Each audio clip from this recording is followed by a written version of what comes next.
In the spirit of Halloween, I'm gonna be reacting to some old creepypastas that I remember reading back when I was in middle school. And so let's get started. I'm in creepypasta.com and we're gonna go on famous creepypastas. The ones that I can remember the most would have been, oh my god. I vaguely remember this. Ben Drown. I never played any Zelda games, so I don't remember even finding this creepy. I remember just finding this interesting. Finally, after a long day, you get a moment to yourself. You take a deep breath, sigh out the weight of the day's pressure, and collapse into a beanbag, lifting the controller to load up a game and enjoy some much needed escapism. This, however, escape might not be too easy. Wait, is that really how it goes? Like, I thought this was like in the point of view like some other person, like, oh my god, like these pictures, man. I remember like back then, back in 2012 or 2013, every time there's a creepypasta, it was always this black and white picture of some monster or whatever with blood and like dark eyes. Whatever, let's just get started. Finally, after a long day, you get a moment to yourself. You take a deep breath, sigh out the weight of the day's pressures, collapse into a beanbag, lifting the controller to load up a game, enjoy some much needed escapism. This time, however, escape might not be too easy. Was this really like that scary back then? Like, if I remember correctly, isn't like a creepypasta like supposed to be real, right? Like, make it like it seem like it could be either real, well it's fake, but like it seemed like it could actually happen. Okay, I don't remember where I found that piece of information, but Jeff the Killer, he's supposed to look like this. My name is Jeff. I remember when I first saw this picture back then, I was like pretty scared, but I was so confused when there were so many people like making him into like a, they basically made him into an anime waifu or husband or whatever that is. Like the dude literally has no nose, looks like this, yet almost every piece of fan art I see kind of look like this. Wait, wasn't there like also like some sort of world or something? Wait, let me see. Wait, Mario. Wait, what? Oh my god. Wait, hold up. Yeah, it was supposed to be like this, like the creepypasta world where like every freaking creepypasta like got into like in their own like, what is this really? Like, I know it was like a fandom, but they all like seemed like some sort of like family or something like that. Yeah, like it was mostly always like cartoonish kind of look, or anime-ish mostly, but like, oh my god, it's Smiley Dog. I remember about this picture, like in Saints Row 3, supposedly there is like a place where you can actually find this picture. Wait, is this true? Hold on, let me see. Like, I remember like, I don't know if it was like an Easter egg or it was just like, yeah, it was this one right here. Smiley Dog in like Saints Row 3. Oh, like August 2014. The throwback. Oh, the handheld camera. Yeah, it was supposed to be like right here, and I remember reading on the internet like on Easter eggs and stuff like that, trying to find like the whole dildo sword and everything. This came up where supposedly this picture was Smiley Dog, and I actually believed it. Oh my, okay, you know what, this is like a long tangent. Let's just go back to reading Ben Drown. I'm just gonna skim through this. This time you haven't loaded some old retro game bought by a garage sale. Wait, this time you loaded up an old retro game that you bought from a garage sale, a lesser known offshoot from a well-known game franchise that you always had a soft spot for. Wait, Legend of Zelda. That is not a small time. Wait, what? This previous owner has left a mark on the game, but has not necessarily left. As you continue with the gameplay, glitches beginning to appear. Operations and scenarios you shouldn't be possibly begin to unfold.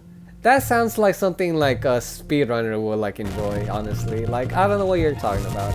As long crimson streaks of fresh blood drip from the eye sockets, the face staring forever outward seems to see without seeing, staring at you, through you, into you. It's at this point that you begin to realize you shouldn't have done that. Wait, was that really how it goes? I did not remember it being like that. Wait, hold on. Okay, yeah, so the actual creepypasta is right below it. And I'm actually pretty stupid. I am not gonna read it, like, just look at this. It's basically its own book. Oh, whatever. Let's go back to the video. I don't know. Whatever. I give that like a 5 out of 10. I don't remember it being that scary, but Candle Cove. Oh man, I honestly enjoyed this one when I was teen or whatever. Yeah, if I remember correctly, Candle Cove. It's about like on a website or a forum, people are talking about this one show they viewed as a kid show if I remember correctly, and when they asked their parents, they said like it was like they were staring at basically nothing. Does anyone remember this kids show? It was called Candle Cove, and I've been about 6 or 7. I never found reference to it anywhere, so I think it was on a local TV station around 1971 or 1972. I lived in Ironton at the time. I don't remember which station, but I do remember it was on a weird time like 4 p.m.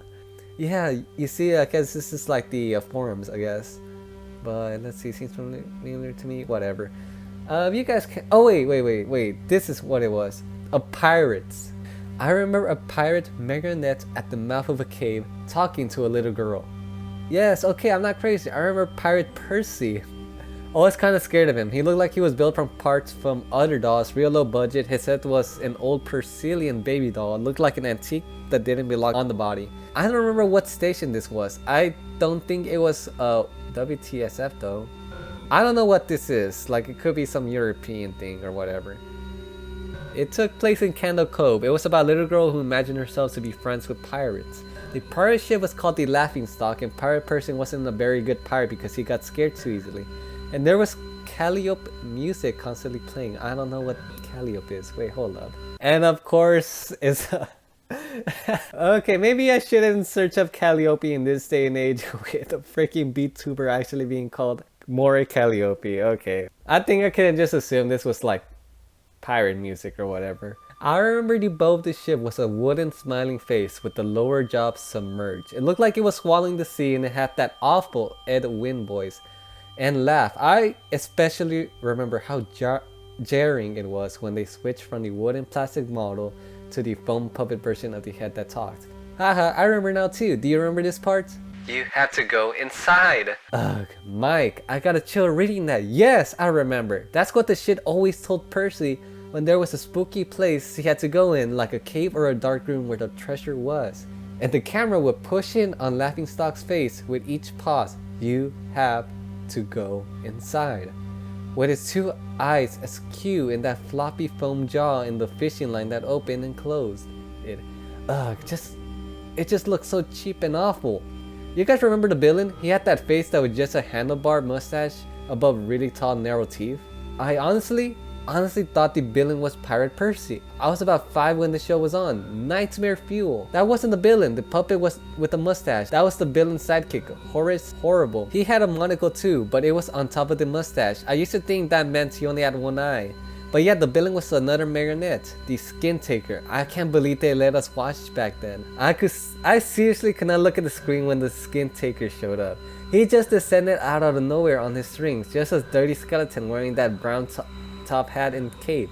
And his glass eyes were too big for his skull. Gee, Christ almighty. Wasn't his top hat and cloak all sewed up crazily? Was that supposed to be children's skin? Yeah, I think so. Remember his... Wait... Remember his mouth didn't open and close, his jaw just slid back and forth. I remember the little girl said, "Why does your mouth move like that?" And the Skin Taker didn't look at the girl but at the camera and said, "To grind your skin." Let's see, skimming through this, I had a memory and that dream, and then yada yada yada. Yeah, here we go. I visited my mom today at the nursing home. I asked her about when I was little in the early 70s, when I was 8 or 9, and if she remembered the kids show, Candle Cove. She said she was surprised I could remember that at all and asked why, and she said, "Because I used to think it was so strange that you said, 'I'm gonna go watch Candle Cove now, Mom.' And then you would tune the TV to static and just watch dead air for 30 minutes. You had a big imagination with your little pirate show." And yeah, that's how it goes. I absolutely liked this when I first read this.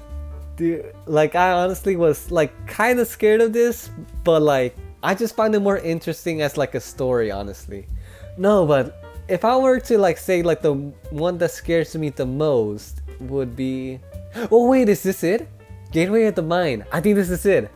In 1983, a team of deeply pious scientists conducted a radical experiment in an undisclosed facility.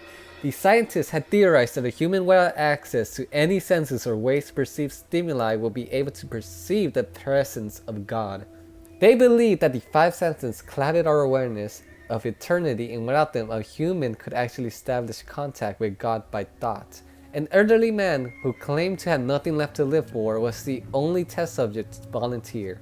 To purge him of all of his senses, the scientists performed a complex operation in which every sensory nerve connection to the brain was surgically severed. I seriously thought that dude would be alive. Wait, hold up. Wait, hold up. Wouldn't he just be dead?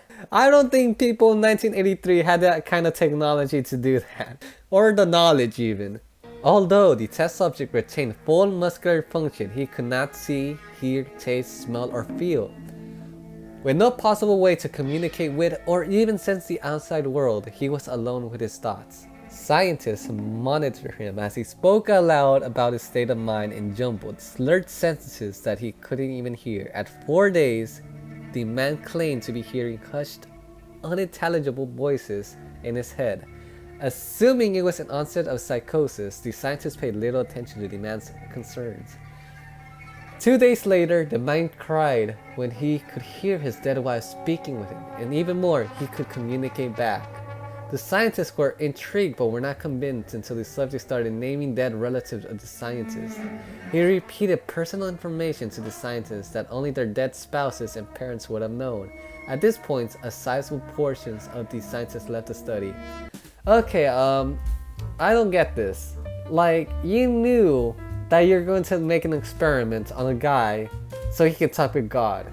Like, why would the scientists believe this? Like, did they literally just think, okay, we're just gonna strip this old man of his senses? There's nothing wrong with that, but like the moment that dead man started naming like, what could it be, like embarrassing story to the scientists, they decided to dip. Wait, hold on, could it be something like this? Hey Jimmy, remember that one time when you were like 13 and you did that one embarrassing thing? Oh yeah, I know, and I just told everyone about that. I mean, I will lead too, to be honest. Like, just imagine you laying at the dead of night, can't even go to sleep because of that one embarrassing thing that you did years ago, only for it to be brought up by some old dude and telling your friends about it. I mean, I guess I could leave too. I would leave. After a week of conversing with the deceased through his thoughts, the subject became distressed, saying the voices were overwhelming. In every waking moment, his consciousness was bombarded by hundreds of voices that refused to leave him alone. He frequently threw himself against the wall, trying to elicit a pain response.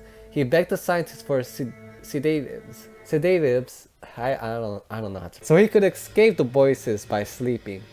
This tactic worked for 3 days until he started having severe night terrors. The subject repeatedly said that he could see and hear the deceased in his dreams. Okay, I did not remember that. Only a day later, the subject began to scream and claw at his non-functional eyes, hoping to sense something in the physical world. The historical subject now said the voices of the dead were deafening and hostile.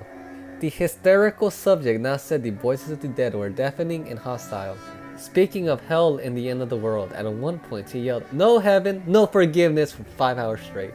He continually begged to be killed, but the scientists were convinced that he was close to establishing contact with God. After another day, the subject could no longer form coherent sentences. Seemingly mad, he started to bite off chunks of flesh from his arm. The scientists rushed into the test chamber and restrained him to a table so he could not kill himself. After a few hours of being tied down, the subject halted struggling and screaming. He stared blankly at the ceiling as teardrops silently streaked across his face. For 2 weeks, the subject had to be manually rehydrated due to the constant crying. Wait, come on, like, yeah, for 2 weeks, this dude stopped, like, doing anything. But the only mention of him actually getting food is, like, him, like, being rehydrated somehow. I don't know how they would even do that, like, yeah, I don't know, man. I don't know why I was so scared of this. Eventually, he turned his head and, despite his blindness, made focused eye contact with a scientist for the first time in the study. He whispered, "I have spoken with God and he has abandoned us," and his vital signs stopped. There was no apparent cause of death. Oh wait, I thought this was called the Russian sleep experiments. Unless this was like something else. Well, yeah, I think that was like something else. But yeah, gateway of the mind. Wow, that was such a throwback. Dude, I remember reading this one and I was actually scared. Oh my god, dude. I remember in middle school, after like, I think an hour or two of just like reading like all these kind of like stories, I could not fall asleep at night. I was just like laying in bed with my eyes wide open for like hours just because of these goddamn creepypastas. Oh my god, this is such a throwback. I don't know, I kind of want to continue reading more, but I think we'll just stop it there for now. And also, I kind of want to like explore more of this creepypasta. Like, thinking back on this was such a weird time. But I don't know, let me know if you guys are interested. Either way, that'll be it for the video. Thank you guys so much for watching. Like, subscribe, and I'll see you all in the next video. Bye bye.